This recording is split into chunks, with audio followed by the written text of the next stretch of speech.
Among those being vaccinated for COVID-19 in Canada are several hundred inmates in federal institutions. It's a pilot program that got underway today. Elderly and medically vulnerable inmates will get the shot. And as Abigail Bimman explains, the project is not without controversy. I worry for all these guys. Sherry Meyer is a prisoner advocate with a loved one serving a life sentence at Saskatchewan Penitentiary. The prison has the highest number of active COVID-19 cases in the country, 72, but no vaccines.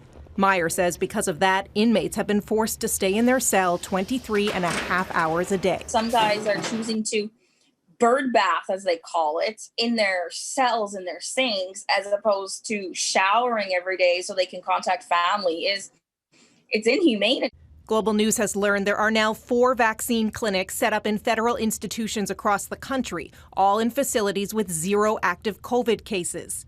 In a pilot program for the elderly and medically vulnerable, Correctional Service Canada says 40 inmates were to be vaccinated Friday and about 600 inmates in total. That's less than 5% of the federal prison population. This week's tweet from the Conservative leader set off a firestorm, calling for no criminals to be vaccinated ahead of vulnerable Canadians or frontline healthcare workers. When someone becomes seriously ill in our federal institutions, they don't receive treatment within the institution.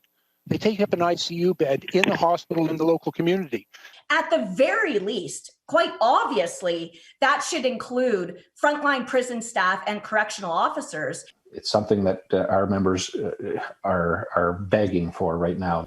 The Union of Canadian Correctional Officers is calling for the federal government to roll out vaccines in the workplace, but Ottawa maintains that's up to the provinces. Inside institutions where distancing is a challenge, so far there have been nearly 1,200 COVID-19 cases behind bars and 3 deaths. Senator Kim Pate questioned some of the reporting. I would be surprised if it was not higher. I would be surprised if the incidence is not higher than what we are hearing as well. As for why prisons with 0 active COVID cases were chosen, CSC would only say they're following recommendations from the National Advisory Committee on Immunization, and that's where the elderly and medically vulnerable inmates live. They tell Global News planning is underway for more vaccine clinics, but they can't say when they'll open in prisons with active COVID cases. Abigail Bimman, Global News, Ottawa.